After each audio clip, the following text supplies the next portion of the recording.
Assalamualaikum warahmatullahi wabarakatuh. Bismillahirrahmanirrahim. Alhamdulillahi rabbil alamin. Wa afdhalus salati wa atammu taslimi ala sayyidina Muhammadin wa ala alihi wa sahbihi ajmain. Rabbi shrah li sadri wa yassir li amri wahlul 'uqdatam min lisani yafqahu qawli. Subhanaka la ilma lana illa ma 'allamtana innaka antal alimul hakim. Allahumma akhrijna min zulumatil wahmi wa akrimna binuril fahmi waftah alaina bima'rifatil ilmi wasahil akhlaqana bil hilm waj'alna mimman yastami'una al-qawla fayattabi'una ahsanah. Allahumma ati nufusana taqwaha wa zakkiha anta khairu man zakkaha anta waliyuha wa maulaha.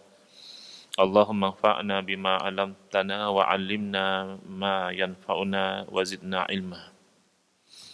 Wa ba'du, qala Asy-Syaikh al-Mu'allif Asy-Syaikh Muhammad Nuruddin Al-Banjari Al-Makki hafizahullah taala wa nafa'ana bihi wa bi ulumihi fid dharain amin. Al-hath wa tahrid ala nashril ilmi. Alhamdulillah, pagi ini insya-Allah kita masih lagi dengan kitab Makanatul Ilmi wal Ulama wa Adabu Talibil Ilm. Martabat ilmu dan ulama dan adab-adab penuntut ilmu. Cuma pagi ni baru saya terfikir dan teringat, kalau tak silap saya pada kuliah yang lalu kita telah khatam, kan? Dan saya sebutkan kita insya-Allah akan mulakan dengan kitab Minhajul Abidin susunan Al-Imam Al-Ghazali rahimahullah taala. Tapi itulah manusia ni sifatnya tu pelupa.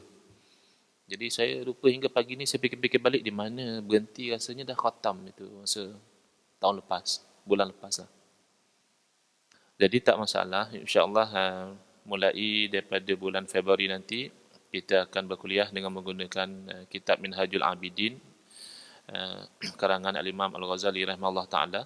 Itu pun saya akan double check dengan pihak masjid, adakah kitab itu dah dibaca di sini atau belum ya. Kalau dah ada ustaz lain baca, mungkin kita akan pilih kitab-kitab lain yang sesuai.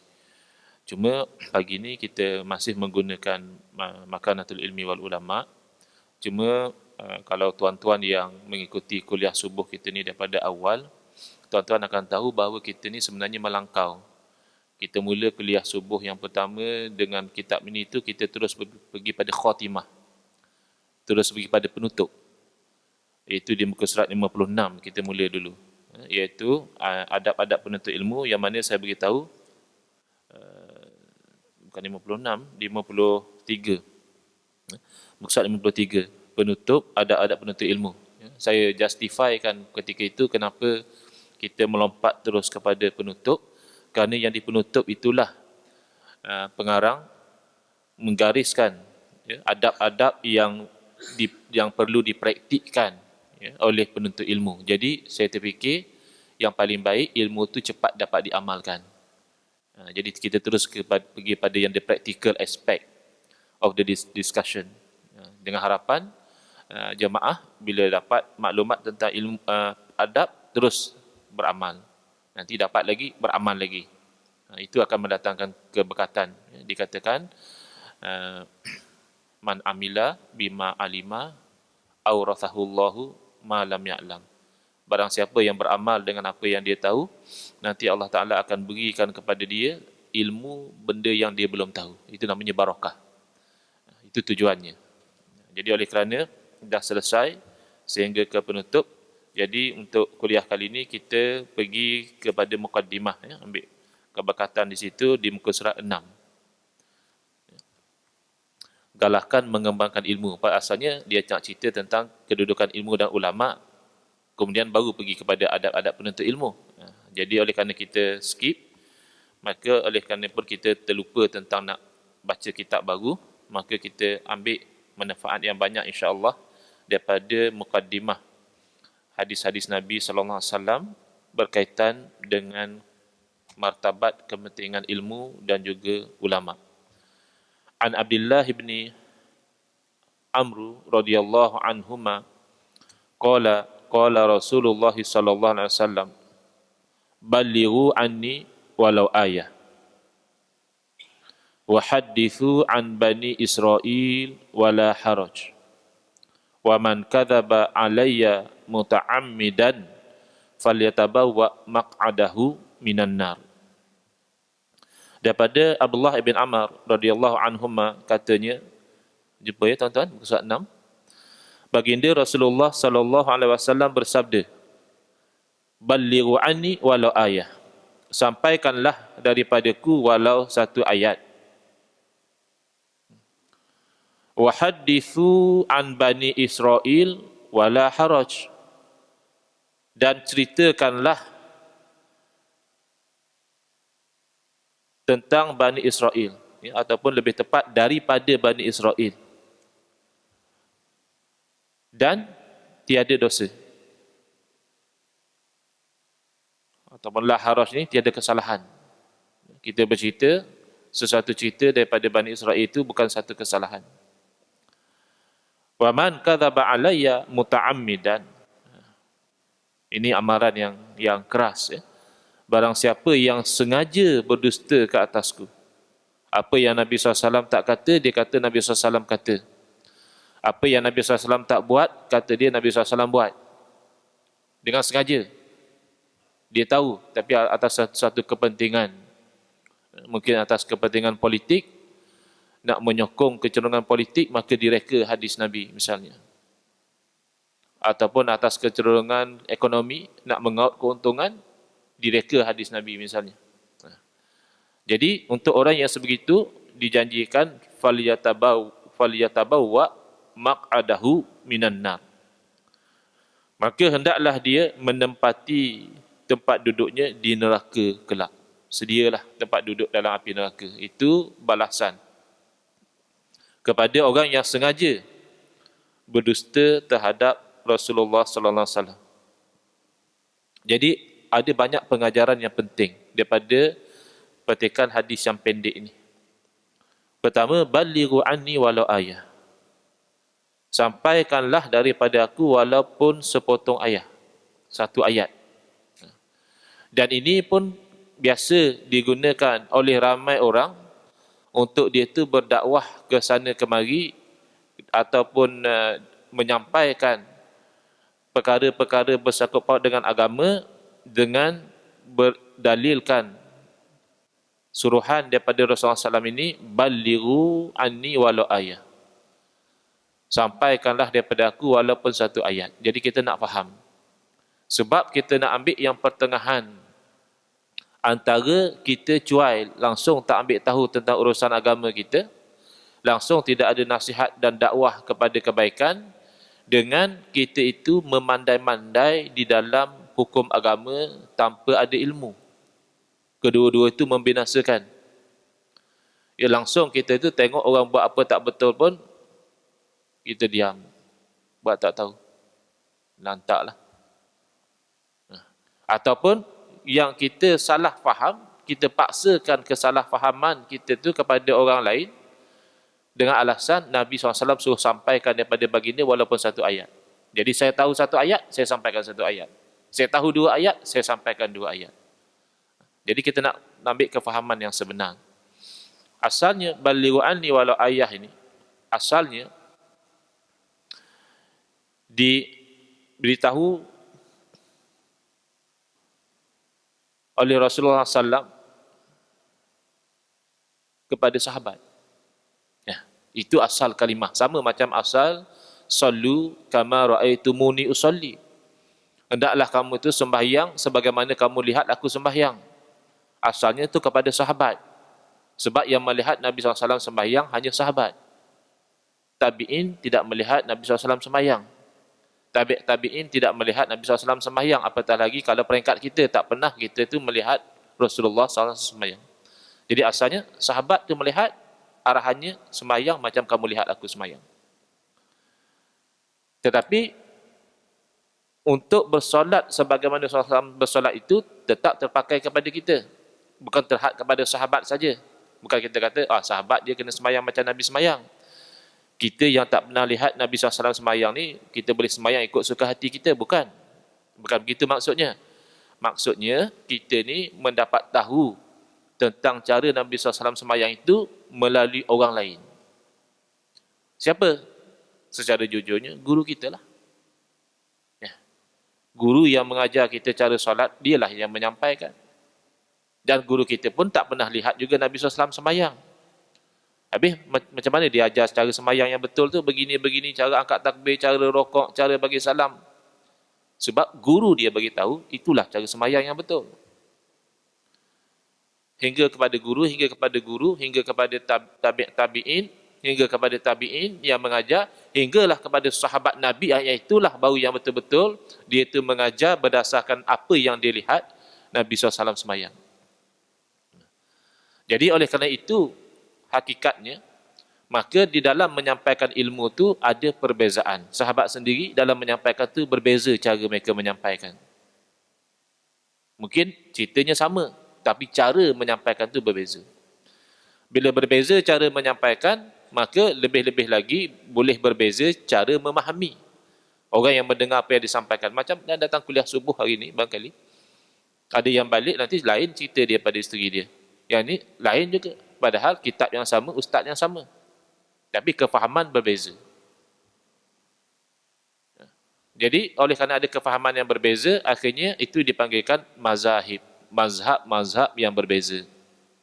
Jadi, tidak hairan sangat kalau ada perbezaan sedikit sebanyak cara sembahyangnya orang yang mengikut mazhab Syafi'i misalnya dengan orang yang mengikut mazhab Hanafi. Tapi masing-masing tu berusaha untuk sembahyang sebagaimana Nabi SAW sembahyang. Jadi sebab itu kita ada ruang untuk berlapang dada dalam perbezaan-perbezaan sebegini. Cara letak tangannya, cara bacaannya, syarat rukunnya ada beza. Itu dalam memahami dalil dan dalam menerima dalil. Ada dalil yang diterima di sisi sebahagian ulama, bila dikaji oleh ulama yang lain, bagi dia tak kuat dalil ni. Dia tak terima.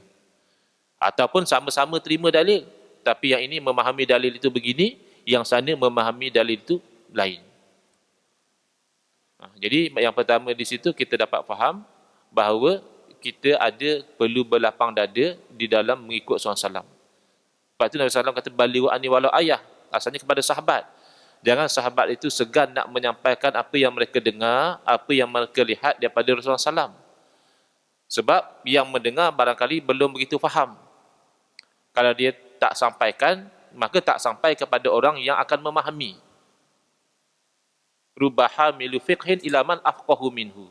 Barangkali orang yang membawa sesuatu ilmu tu menyampaikan kepada orang yang lebih faham daripada dia. Jadi ada yang sekadar dia tu meriwayatkan hadis tapi dia tidak memahami pengajaran hadis secara mendalam. Itu tugasnya ulama. Dan sebab itu juga dikatakan hadis ini menyesatkan kecuali kepada fuqaha. Hadis, Masya Allah, itu daripada Nabi SAW. Macam mana pula sesuatu yang pada Nabi SAW boleh menyesatkan? Sebab yang menerima itu tak faham. Bukan salah hadis. Salah orang yang tidak memahami hadis. Jangan kata hadis, ayat Quran juga boleh menyesatkan. Yudhillu bihi kasira wa yahdi bihi kasira. Contoh-contoh yang ayat Quran beri dalam contoh-contoh yang Allah Ta'ala beri dalam Al-Quran tu, Allah kata yudhillu bihi kasira. Dengan contoh tu ramai yang jadi sesat. Wa yahdi bihi kasira. Tapi memberi petunjuk juga kepada ramai orang. Padahal sama-sama merujuk pada Al-Quran. Sama-sama didakwah oleh Nabi SAW yang sama. Jadi, oleh itu berhati-hati. Jangan kita semata-mata terima satu hadis, terus kita keluarkan hukum dan terus kita sampaikan kepada orang atas dasar balighu anni walau ayah. Itu nanti dibimbingi kita menyebar sesuatu yang tidak betul dalam agama.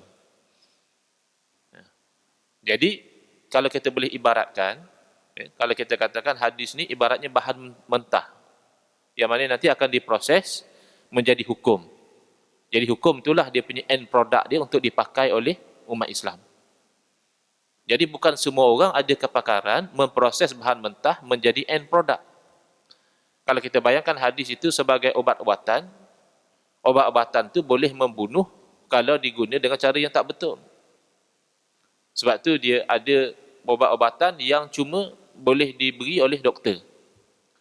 Sebab doktor tahu dosisnya macam mana, cara nak pakainya macam mana, sebelum makan atau selepas makan. Apa kemungkinan alergiknya, apa nak buat kalau alergik dan sebagainya. Tak boleh kita ni yang tidak ada ilmu kedoktoran, ini kan ubat, makanlah sebotol lagi cepat baik.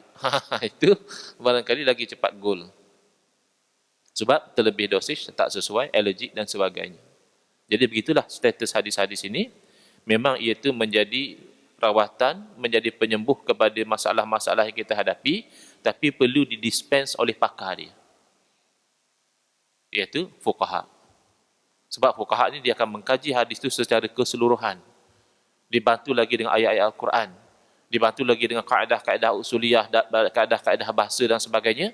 Maka apa yang mereka keluarkan tu yang paling cantik, walaupun masih ada perbezaan pandangan.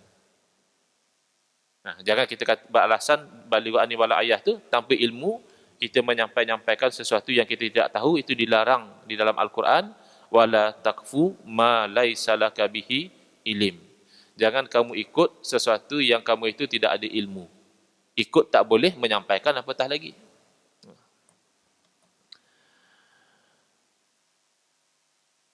Ini ada yang nuskah Arabnya ada nota kaki, saya terjemahkan.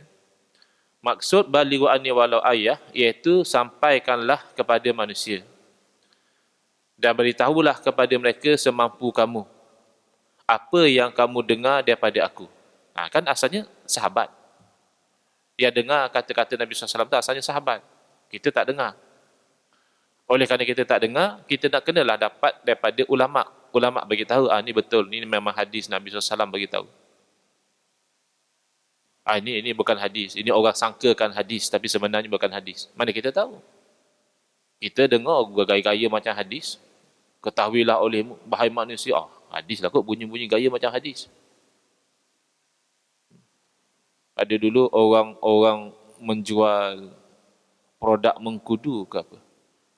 Dia tulis dalam flyers dia, sekiranya manusia tahu kelebihan apalah produk dia tu, nescaya mereka akan menukarkannya dengan ketulan-ketulan emas.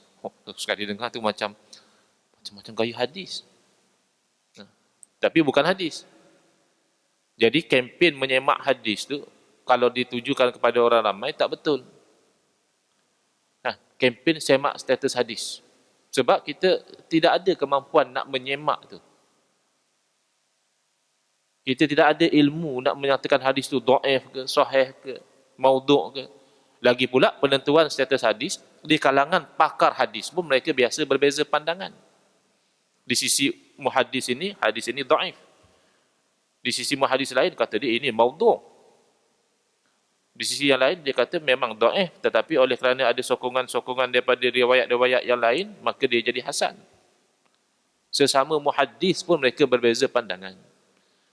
Lagilah kalau dibuka pintu nak menentukan hadis itu kepada orang-orang seumpama kita ni, seumpama saya ni, daging nganga lah. Kita tak ada alat tu nak menentukan. Tapi kalau dimaksudkan dengan kempen tu, semak status hadis, iaitu merujuk kepada ulama', tanya dulu, saya ni dapat hadis macam ni, Tuan Guru, betul ke ini hadis? Boleh ke disebarkan? Lepas tu baru disebarkan, itu tak apalah. Sebab dia akan kembali pada ulama' semula. Tapi kalau kita sendiri nak menyemak, letih. Bimbang nanti termasuk dalam amaran yang terakhir juga. Mereka sangka menyebarkan hadis yang bukan hadis saja, berdusta atas nama Nabi. Tetapi kalau hadis pun kita nafikan sebagai hadis pun berdusta atas nama Nabi juga.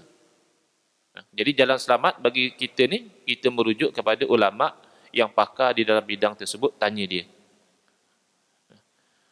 Jadi sahabat-sahabat asalnya, apa yang mereka dengar daripada Nabi SAW, apa yang mereka ambil daripada Nabi SAW, daripada perkataan, daripada perbuatan, dan daripada takrir. Takrir maksudnya diamnya Nabi SAW. Diamnya Nabi SAW itu pun sahabat disuruh cerita. Dulu kami buat begini-begini depan Nabi SAW, Nabi cuma senyum. Senyumnya Nabi SAW tu ada sumber hukum di situ. Sekurang-kurangnya boleh difahami perbuatan yang berlaku di hadapan Nabi SAW itu bukan perkara yang haram. Sebab kalau haram, Nabi tidak akan senyum macam tu. Jadi sebab itu disuruh sampaikan. Biwasitah atau bighairi wasitah. Biwasitah maksudnya macam kita lah. Kita tahu apa yang Nabi SAW beritahu tu melalui orang lain. Dan memang kita tahu itu hadis. Boleh kita sampaikan. Tapi jangan pula kita memandai-mandai. Kalau kita tak mengaji, kita cuma tahu hadis. Boleh kita sampaikan ini hadis Nabi SAW. Apa pengajaran dia? Itu kena tanya orang yang mengaji hadis. Sebab kadang-kadang makna sebenar daripada hadis berbeza daripada apa yang kita sangkakan bahawa itulah makna hadis. Satu. Yang kedua, barangkali apa yang kita sangkakan itulah makna hadis dah betul. Tapi rupanya dinasahkan. Makna hadis itu telah dinasahkan oleh hadis atau ayat Quran. Atau telah dilimitkan skop dia oleh hadis yang lain.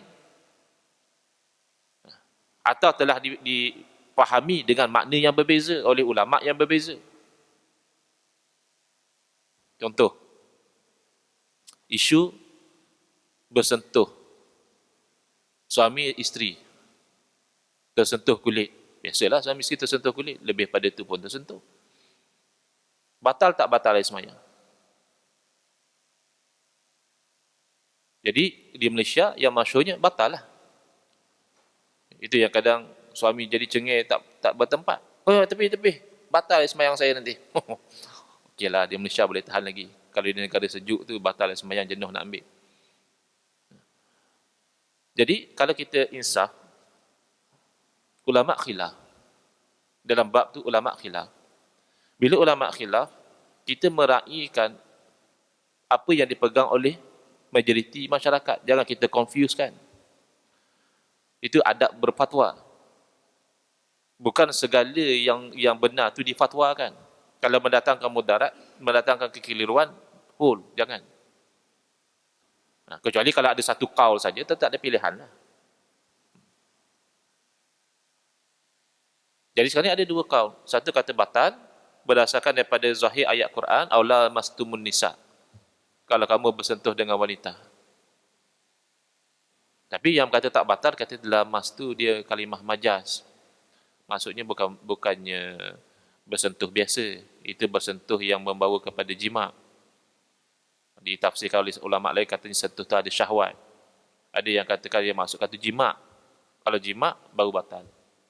Kalau sekadar bersentuh tidak batal. Itu kefahaman ulama' pelbagai. Dan ada riwayat mengatakan Nabi SAW pernah mencium Siti Aisyah radhiyallahu anha ataupun seorang daripada isteri baginda dan terus baginda sembahyang. Jadi bagi yang mengatakan tak batal, itu bagi dia satu sokongan yang kuat. Kalau batal, tentulah Nabi SAW berwuduk dahulu baru sembahyang. Dan pernah dalam satu riwayat Nabi SAW solat, ketika nak sujud, kaki Siti Aisyah tu menghalang. Oh, sampai macam tu.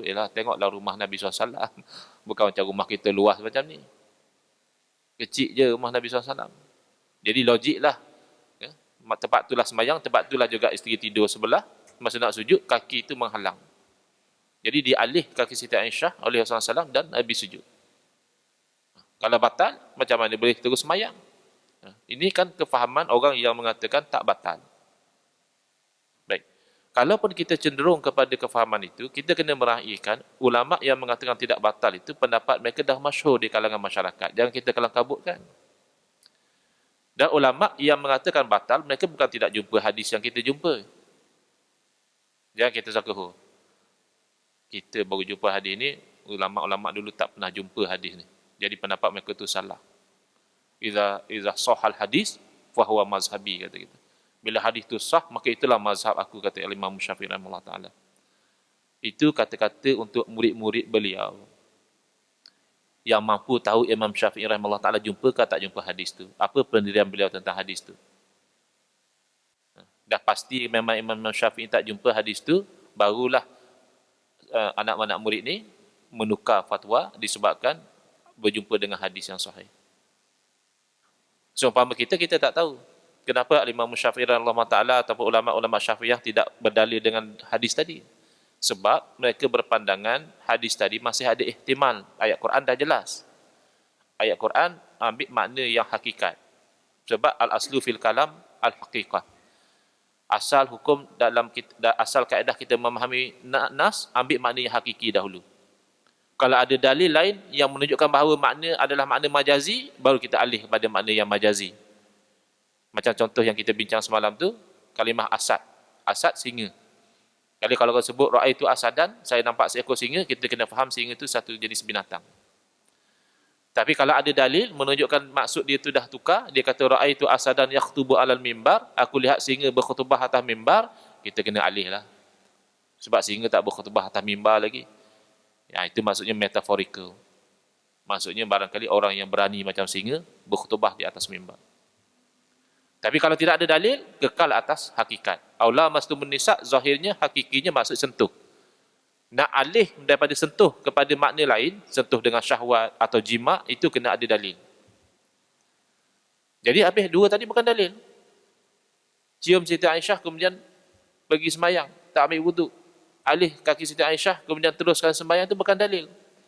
Jadi kata ulama-ulama yang mengatakan batal, ia dalil tetapi ada ihtimal. Ihtimal Nabi SAW ketika itu mencium Siti Aisyah di luar rumah nak pergi masjid, Siti Aisyah dalam keadaan berpurdah, menutup muka. Ya, sebab isteri Nabi diarahkan supaya menutup muka. Ada ihtimal, bukan kata pasti, ada kemungkinan. Dan ada kemungkinan Siti Aisyah ketika kaki itu menghalang cepat sujud Nabi SAW dalam selimut. Tak mustahil kan kita kaki isteri kita dalam selimut, kita memang alih kaki, tapi sekali dengan selimut. Pasti ke ketika itu kaki Siti Aisyah dalam selimut? Tak pasti. Tapi is a possibility. Bila ada possibility macam tu, mereka memakai kaedah idza tatarraqa ila dalil ihtimal saqatal istidlal. Bila datang kepada sesuatu dalil itu kemungkinan-kemungkinan, maka jatuh kita tu mengambil hukum daripada dalil tu. Itu kaedah yang mereka pakai. Menyebabkan mereka berpandangan bahawa bersentuh kulit lelaki dan wanita yang bukan mahram, suami isteri jelaslah bukan mahram. Kalau mahram macam mana boleh kahwin? Maka batal. Itu pendapat mereka. Dan masalah tu khilaf, boleh berlapang dada. Dengan orang yang bermazhab lain, mereka kata tak batal, kita boleh berlapang dada. Tapi jangan dikonfuskan masyarakat yang dah berpegang dengan satu fatwa. Lebih-lebih lagi, fatwa itu yang lebih cermat. Dia panggil ahwat, dalam masalah ahwat, lebih cermat. Kenapa dikatakan lebih cermat? Sebab kalau bersentuh suami isteri, kita memakai pandangan mengatakan yang tak batal, lalu kita tidak berwuduk dan kita terus sembahyang. Maka sembahyang kita itu di sisi sebahagian ulama tidak sah. Kalau kita sembahyang dalam keadaan wuduk telah batal. Tetapi kalau kita mengambil pendapat, meraihkan pendapat yang mengatakan batal, bila bersentuh kita berwuduk dan solat, maka solat kita itu sah di sisi semua ulama. Itu namanya al-khuruj minal khilaf mustahab. Keluar daripada tempat khilaf itu yang digalakkan. Ini taksud dengan mazhab Syafi'i, bukan taksud dengan mazhab Syafi'i. Dalam kes ini dia lebih cermat. Tapi kalau dalam kes sapu kepala, jangan kita terlampau strict dengan mazhab Syafi'i. Mazhab Syafi'i mengatakan sapu kepala sekadar 3 helai rambut dah cukup dah. Dah sah. Sekadar 3 helai rambut. Dan itu yang seronoknya. Tak kacau remos kita. Lagi kalau orang perempuan dah setting rambut elok, segan dia nak sapu semua kepala. Eloklah tu mazhab Syafi'i itu. Tapi tidak ahwat dalam masalah tu. Yang lebih ahwat dalam masalah tu mazhab lain. Ada mazhab mengatakan tak sah kecuali sapu keseluruhan kepala. Maka ketika itu kita meraihkan khilaf ulama, kita sapu keseluruhan kepala, maka wuduk kita itu sah di sisi semua ulama. Bukan masalah taksub dengan mazhab. Masalah mana yang lebih cantik dalam sesuatu masalah tu, itu kita raihkan. Baik. Jadi kita faham di situ dengan wasitah boleh, iaitu kita yang dapat hadis Nabi SAW ni bukan direct dengan ada dalam Nabi SAW pun kita sampaikan, akan ada orang yang lebih faham daripada kita. Dan Nabi SAW bersabda itu adalah ayah. Ayah bukannya hadis. Jadi oleh demikian difahami dengan lebih aula lagi bahawa ayat-ayat pun, ayat-ayat Quran pun kena sampaikan, sedangkan ayat Quran tu dah masyhur, dah tawatur, dah Allah Ta'ala dah jamin kena jaga, dah jamin bahawa Allah Ta'ala akan jaga, maka tentulah hadis lebih penting untuk kita sampaikan. Sebab hadis ni tidak semasyhur Al-Quran. Kalau zaman-zaman awal-awal Islam lagilah. Al-Quran tu dah sampai kepada orang Islam. Tetapi hadis ada yang sampai kepada sebahagian sahabat, tapi tak sampai cerita itu pada sahabat yang lain. Menyebabkan mereka berbeza fatwa. Hadis perlu disampaikan. Sebab orang tahu Nabi SAW pernah bersabda, begini-begini, ataupun pernah melakukan sesuatu perbuatan. Cuma nak cermatnya kita pastikan dahulu. Tapi kalau tersilap, kita sangkakan hadis. Kita pun sampai pada orang sebagai hadis Nabi. Itu tidak sampai falyatabawa maq'adahu minan nar, tidak sampai ke situ. Sebab syarat nak masuk dalam neraka tu muta'ammidan, dia sengaja berdusta. Dia tahu itu bukan hadis, tapi atas satu kepentingan dia katakan hadis Nabi. Itu yang diberi amaran.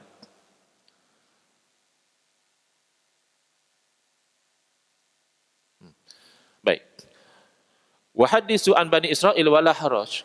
Dan ceritalah daripada Bani Israel, itu tidak ada apa-apa masalah, tidak ada apa-apa satu kesalahan lah. Ini pun satu masalah ya. Di zaman kita ni ada orang terlampau anti dengan Israiliyat. Israiliyat ni merujuk kepada kisah-kisah yang diceritakan asalnya oleh Bani Israel. Kata dia Nabi Allah Musa AS dulu begini-begini, mandi di tepi sungai, lepas tu ada orang curi baju dia. Itu cerita Israiliyat. Dalam Quran tak ada. Dalam hadis tak ada. Boleh ke kita cerita? Cerita semata-mata boleh. Sebab Nabi SAW dah bagi izin. Malah kalau ikut asalnya, wahadisu an Bani Israil itu seolah-olahnya wajib. Sebab fa'il amar asalnya wajib. Tapi tidak wajib. Sebab nak katakan wala haraj. Boleh bercerita. Jadi setengah ustaz sekarang, tak boleh tu, itu Israiliyat. Sekadar bercerita boleh. Nak ambil hukum, tunggu dulu. Sebab kalau kita nak ambil hukum daripada cerita-cerita orang Israiliyat ni, kena tengok dulu. Kalau ada sokongan daripada Al-Quran hadis, boleh. Ataupun kalau merujuk itu sebagai syariat umat terdahulu daripada kita, maka ulama' ada khilaf di situ. Syariat yang umat-umat terdahulu, adakah sumber hukum bagi kita? Ulama' khilaf. Ada kata tidak. Ada kata ya. Ada kata ya selagi mana tidak bertentangan dengan syariat kita. Kalau bertentangan, maka mansukh. Jadi jangan semata-mata Israiliyat itu kita barau, ini apa ni Israiliyat? Kalau sekadar cerita kisah bukan ada cerita hukum pun boleh bercerita, tapi panduannya janganlah kamu membenarkannya. La tusaddiqu. Jangan kamu membenarkannya. Kata ya betul lah memang tu, jangan. Wala tukazibuh, jangan juga mendustakan dia. Sebab orang Bani Israel ni, mereka ni ahli kitab. Mereka dapat wahyu daripada Allah SWT melalui nabi-nabi. Jadi bila mereka bercerita, ada kemungkinan itu wahyu.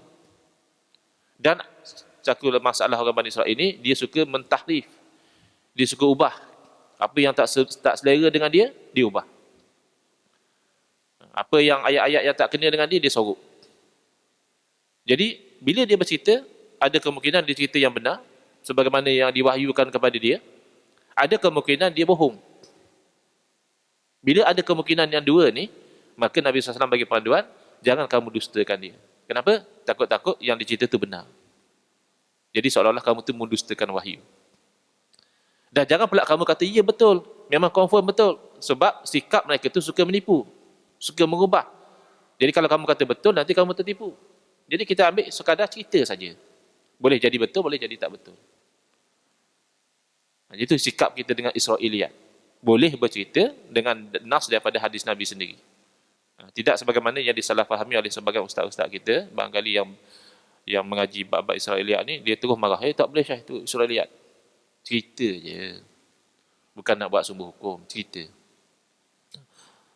Cerita kapan Nabi Nuh, binatang ni naik, manusia ni berak, ada yang terjatuh, lepas tu sombong. Cerita. Betul tak betul? Allah Alam. Sebab kita tak dibenarkan mendustakan dan kita tidak dibenarkan membenarkan dia. Jangan dibenarkan dan jangan didustakan.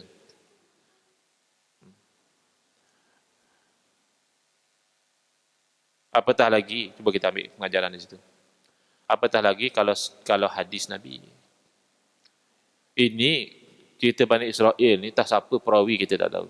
Cuma sampai kepada kita dalam kitab-kitab tafsir disebut waruwiya wahukiya an Bani Israel begini begini begini ataupun wahukiya saja. Tapi sebenarnya itu Israiliyat. Pun tak dilarang mencerita, apatah lagi kalau hadis walaupun dhaif. Jadi orang sekali kadang dia terlampau oversensitif dengan hadis dhaif. Syekh tak boleh tu, Syekh itu hadis dhaif. Hadis dhaif tu asalnya hadis, iaitu pertuturan, percakapan ataupun diamnya Nabi SAW. Cuma dhaif bila melihat kepada perawi. Perawi itu begini sikap-sikapnya, mungkin perawi itu pelupa, mungkin perawi itu tersilap, bercampur aduk dia punya ni, dan sebagainya. Sebagaimana orang-orang yang dalam ilmu hadis, mereka tetapkan. Ini ciri-ciri menyebabkan hadis itu jadi dhaif. Bila dhaif tidak bermakna pasti itu bukan hadis. Sebab itu ulama-ulama bersepakat mengatakan hadis dhaif boleh diamalkan dalam fadailul a'mal, kelebihan beramal. Maksudnya baca Quran, apa hukum baca Quran? Sunat. Ada hadis dhaif mengatakan siapa yang baca surah ni pada malam sekian, ini fadilat dia. Boleh ke? Bolehlah, dengan harapan kok mana tahu walaupun hadis tu dhaif tapi memang pernah Nabi SAW bagi tahu macam tu. Tapi nak kata dengan pasti, memang pasti Nabi kata begitu, tak boleh. Sebab dhaif. Beramal, bersandarkan pada hadis tu, boleh. Sebab fadail saja. Baca Quran memang asalnya disuruh. Hadis tu cuma mengatakan kalau baca surah ni dengan begini caranya, ini fadilat dia. Boleh lah. Sebab fadail. Ataupun taghrib wa tarhib. Nak bagi galakan. Buat baik itu memang disuruh. Banyak dalil-dalil suruh kita buat baik. Tiba-tiba ada hadis bagi tahu kalau buat baik begini pahalanya sebagainya, itu namanya taghrib, menggalakkan. Buat dosa tu dah sepakat dah. Tak perlu nak tanya dalil, dah ijma' dah buat dosa tu haram. Cuma ada hadis mengatakan siapa yang begini-begini, dia dah aurat begini, dia punya balasan dia nanti. Siapa yang tinggalkan sembahyang, begini balasan dia. Nak cerita hadis tu? Boleh. Sebab tarhib, sekadar menggerunkan. Memang tinggal sembahyang tu berdosa. Hadis tu cuma dhaif saja. Nah, kalau maudhu' itu lain. Hadis palsu, kita tahu hadis terpalsu, kita sengaja sebarkan tu tak boleh. Tapi kadang-kadang ada hadis yang maudhu' di sisi sebahagian ulama', tapi dhaif di sisi ulama' yang lain. Itu kita kena raikan. Jangan semata-mata oleh kerana kita pegang hadis tu maudhu', maka semua orang dianggap memegang hadis tu maudhu'. Tidak semestinya. Mungkin sebahagian ulama' memegang hadis tu dhaif, maka digunakan dalam taghrib wa tarhib. Dan lagi untuk cerita sirah, sejarah-sejarah, tak perlulah nak diperdetailkan. Sekadar nak cerita Nabi SAW itu ketika lahir dah berkhitan ke belum. Ada riwayat mengatakan sebagai memuliakan Rasulullah SAW lahir itu dah berkhitan siap dah. Oh, kata dia riwayat tu tak kuat. Ada riwayat-riwayat lain. Tak masalah lah riwayat tak kuat. Nak cerita Nabi SAW tu lahir dah berkhitan. Kalau tak berkhitan, tentu ada riwayat siapa yang mengkhitankan Nabi SAW. Kan Nabi itu kan riwayatnya detail. Siapa yang menyusukan Nabi, bila umur berapa malaikat datang belah dada Nabi. Kan detail. Takkanlah khitan tu tak ada riwayat siapa yang mengkhitankan Nabi SAW. Jadi bila tidak ada riwayat, itu seolah-olah membenarkan riwayat yang mengatakan Nabi SAW tu lahir dalam keadaan dah berkhitan. Berkhitan ke tak berkhitannya Nabi SAW, apa masalahnya? Bukan ada hukum di situ. Bukan ada istinbat tu hukum. Kadang mereka tak faham. Ni hadis ni dhaif, Syekh. Dhaif, tapi tidak cerita hukum. Ya, ulama' strict dengan hadis dhaif ni bila membabitkan hukum. Ni kita nak kata benda ni halal, benda ni haram. Berdasarkan hadis ni, cek hadis ni dhaif. Kalau di sisi jumhur, kata dia tak kuat lah. Di sisi Imam Ahmad bin Hanbal, kata beliau, hadis dhaif lebih saya pilih daripada qiyas. Qiyasnya begini. Kalau ikut hadis begini, berbeza. Nak ikut qiyas ke nak ikut hadis dhaif? Di sisi Imam Ahmad bin Hanbal, ikut hadis dhaif lagi. Sebab masih fikir hadis, statusnya sunnah. Qiyas masih akal kamu lagi. Sampai macam tu pendapat Imam Ahmad bin Hanbal. Tak apa, kita ambil pendapat jumhur. Mengatakan kalau hadis dhaif, tak boleh digunakan hujah untuk isbat hukum. Tapi jangan dimarah untuk sekadar orang menceritakan sebagai satu kisah. Ini semua nak dipertikaikan. Kisah Bilal nak dipertikaikan. Yang kata Bilal menangis ketika azan. Itu tak sahih. Biarlah tak sahih pun. Tidak ada apa-apa. Nak ceritanya sahabat Nabi kasih pada Nabi SAW itu tidak dipertikaikan. Hakikat bahawa sahabat-sahabat Nabi kasih kepada baginda itu muttafaq alaih. Jadi kalau kisah Bilal itu tak sahih pun, tidak bertentangan bahawa sahabat itu kasih pada Nabi SAW, sehingga bila Nabi SAW wafat, Sayyidina Bilal ni tak sanggup lagi nak duduk di Madinah, pindah duduk di Syam. Bila datang mimpi Rasulullah SAW tanya, ma hazal jafa ya Bilal, apa kedinginan apa ni tak datang ziarah aku, dia patah balik ke Madinah. Pergi Madinah, orang suruh dia azan for old time sake, macam dulu-dululah kan, masa Nabi SAW dia kamu azan, dia tak mau. Tapi oleh kerana cucu Nabi SAW, Sayyidina Hasan Husin suruh, maka tak tergamak nak tolak. Bila azan, sampai kepada asyhadu anna Muhammadar Rasulullah, sebab dia menangis, satu kota Madinah menangis. Itu kisahnya. Kalau dhaif sekalipun, apa masalah? Sebab dia cuma untuk menceritakan sesuatu yang memang dah diterima, bahawa sahabat itu kasih pada Nabi. Sedih dengan kepergian Nabi SAW. Sebab daripada Bani Israel pun kalau sekadar nak cerita, boleh cerita. Cuma tak boleh dibenarkan saja. Apatah lagi kalau hadis. Jadi itu kita kena ambil lah. Jangan kita ambil yang syaz. Memang ada tokoh-tokoh semasa yang menolak hadis dhaif secara total. Dia anggap hadis dhaif tak boleh terima langsung dalam bab apa pun. Tetapi kembali balik kepada manhaj mutaqaddimin, Al-Imam An-Nawawi rahimahullah ta'ala menghikayatkan ijma' dalam perkara ini. Kata dia, ajma'al fuqaha wal muhaddisun. Ijma' para fuqaha dan muhaddis bahawa yajuz bal yustahabbu. Yajuz wa yustahabbu. Harus dan disunatkan beramal dengan hadis dhaif dalam perkara-perkara yang kita sebutkan tadi. Fadailul a'mal, targhib wa tarhib dan yang seumpama dengannya, yang tak membabitkan hukum hakam. Wallahu alam. Untuk kuliah kita kali ini, kita berhentikan bacaan kitab ni, dan saya ingat dulu arrangement dengan masjid section 13 ni adalah bila kita khatam kitab tu dihadiahkan kepada jemaah. Wallahu alam sama ada masjid masih ingat ke tak masjid yang beli kitab ni. Saya ingat dalam masa mula-mula kita berkuliah di sini, kita kata arrangement kita supaya pengajian kita tu berkitab. Kalau kita serahkan kepada jemaah untuk bawa kitab, biasanya tak ingat, lupa. Kita kata masjid beli kitab, tinggalkan di masjid. Nanti bila kuliah, jemaah ambil kitab, dia boleh berkitab. Tapi bila dah khatam, kita cadangkan masjid, hadiahkan kepada jemaah. Nanti jemaah boleh rujuk balik, ingat balik. Jadi harap-harapnya masjid tak lupalah arrangement tu. Boleh sepatutnya lah kan, boleh berkonfirm balik dengan pihak masjid. Sepatutnya kalau tak silap ingatan saya tu, masing-masing boleh bawa balik lah kitab yang ada di tangan masing-masing tu. Cuma confirmkan balik dengan pihak masjid. Bulan hadapan insya-Allah kita mulakan dengan kitab baru, kemungkinannya kitab Minhajul Abidin. Bismillahirrahmanirrahim. Alhamdulillahirabbil alamin. Wassalatu wassalamu ala asyrafil anbiya'i wal mursalin wa ala alihi wa sahbihi ajma'in. Allahumma syrah sudurana wa ahsin akhlaqana wa azim ujurana wa nawwir qulubana binuri hidayatika kama natar adha binuri syamsika abadan abada birahmatika ya arhamar rahimin walhamdulillahi rabbil alamin.